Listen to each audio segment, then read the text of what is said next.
It's 1965. The Delano grape strikes have begun and are continuing to go strong, but not without several difficulties. By the midpoint of the strike, the growers had taken to intimidation tactics, mounting shotguns on their trucks and hiring armed guards. This was done both to scare the few workers still left on the farm out of leaving, as well as to crush the spirits of those on the picket line. It was in these dire straits when the leader of La Huelga, Cesar Chavez, was approached by a man named Luis Valdez with an idea.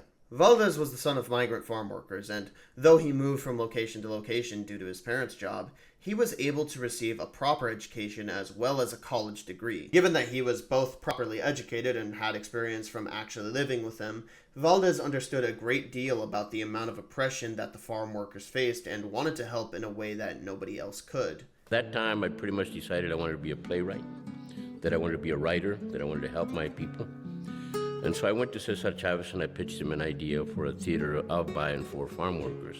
Chavez agreed, and Valdez began work on several plays that had two primary functions, both of which are on full display in one of his first plays, Los Dos Caras del Patroncito. On a surface level, Dos Caras is kept relatively simple. There are only three characters, the farm worker, El Patroncito himself, and the armed guard, Charlie. The characters in Dos Caras are brilliant ways to show off how Valdez's actos both brought levity to the strikers whilst also informing people left on the fence about striking what was happening. Let's focus on the humor first, since it's less dense than the play's underlying message. When putting together the actos, Valdez had to take into consideration that he and his performers were performing for some people who only spoke English, some people who only spoke Spanish, and some people who spoke both. As a result, not only is the language of the actual play mixed, but the humor was reliant on something tried and true: physical comedy.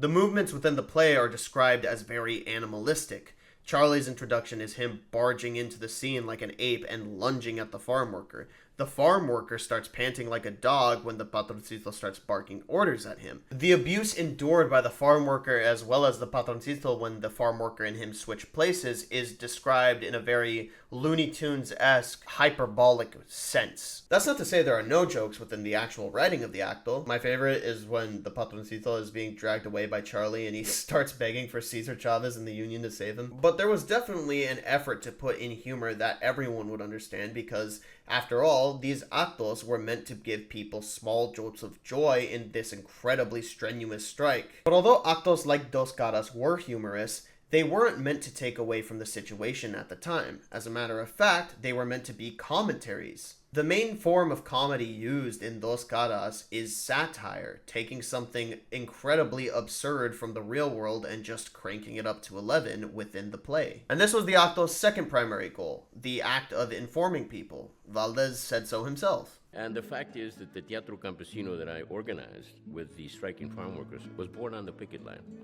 because that's the only place where we could do it. But that was the most effective place where we could really do what we needed to do, which is communicate with the workers nonviolently, communicate our ideas with humor and with a lot of energy and a lot of spirit. And again, like the humor, I think the strongest aspect of this comes from its three main characters, all of which represent something specific. Let's examine the behavior of the farm worker.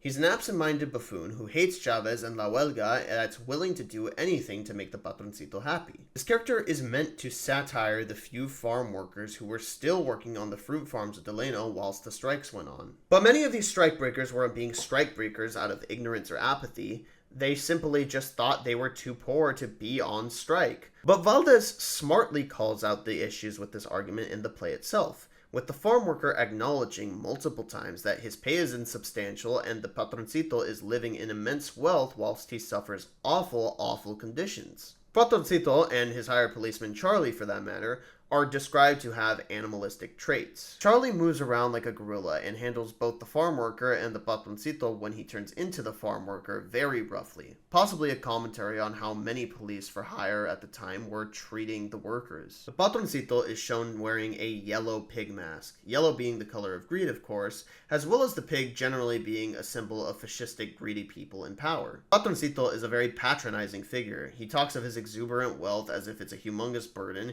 He exclaims how the strikers should be grateful for him giving them a job opportunity because, quote, some growers got Filipinos, others got Arabs, me, I prefer Mexicans.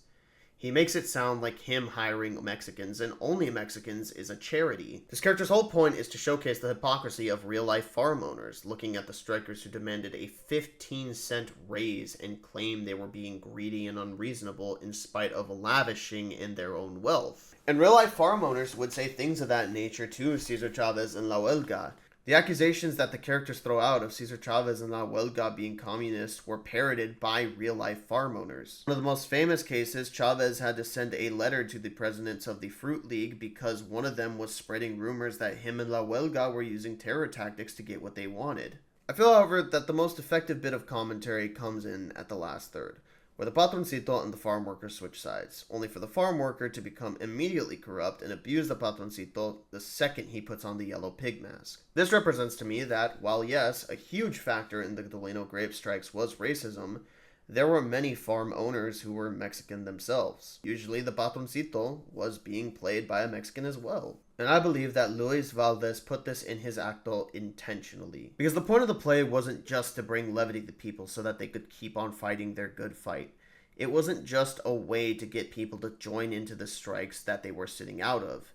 No, to me, this is a message that is timeless. A message about power and how it can corrupt, and that is a message that holds true even to this day.